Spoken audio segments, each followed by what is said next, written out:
അലയടിക്കുന്ന നക്ഷത്ര ദീപങ്ങളാലും കരോൾ ഗാനങ്ങളാലും മുഖരിതമായ ഒരു ക്രിസ്മസ് കാലം കൂടി വരവായി.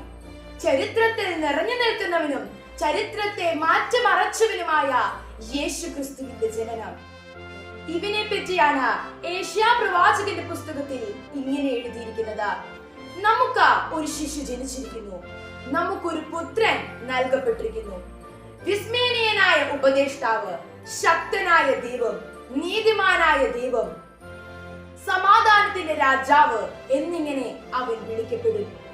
യേശുവിന്റെ ജീവിതത്തിലൂടെ ഈ പ്രവചനങ്ങളുടെ പൂർത്തീകരണം നമുക്ക് കാണാൻ സാധിക്കും.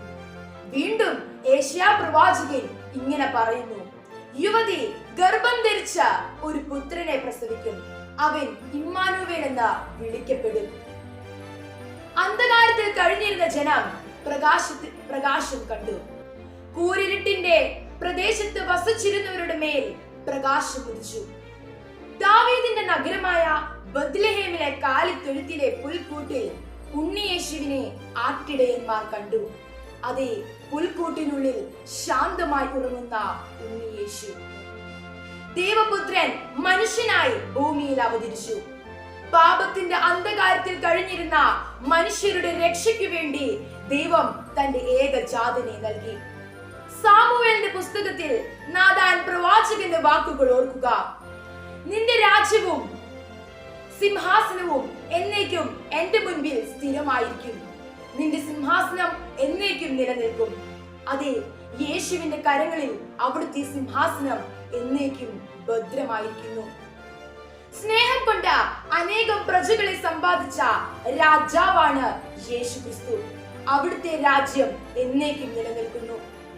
ദൈവമായിരുന്നിട്ടും ദൈവത്തിന്റെ സമാനത നിലനിർത്തേണ്ട കാര്യമായി പരിഗണിക്കാതെ തന്നെ ശൂന്യനാക്കി ദാസന്റെ രൂപം സ്വീകരിച്ച ബത്ലഹേമിൽ ഉണ്ണിയേശു ജനിച്ചു.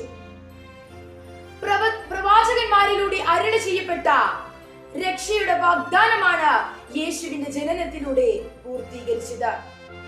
പ്രതീക്ഷകൾ നഷ്ടപ്പെട്ട, പ്രത്യാശ കരിഞ്ഞുണങ്ങി ജീവിക്കുന്നവർക്ക് മുൻപിൽ യേശു സ്വയം കാലിത്തൊഴുത്തായി മാറി. മനുഷ്യൻ സ്വയം എളിമപ്പെടേണ്ടതിനും മറ്റുള്ളവരുടെ മുൻപിൽ ചെറുതാകേണ്ടതിനും വേണ്ടി പ്രതീകാത്മകമായി അവിടുന്ന് നമുക്ക് കാണിച്ചു തന്നു. അത്യുന്നതങ്ങളിൽ ദൈവത്തിന് മഹത്വം, ഭൂമിയിൽ ദൈവകൃപ ലഭിച്ചവർക്ക് സമാധാനം.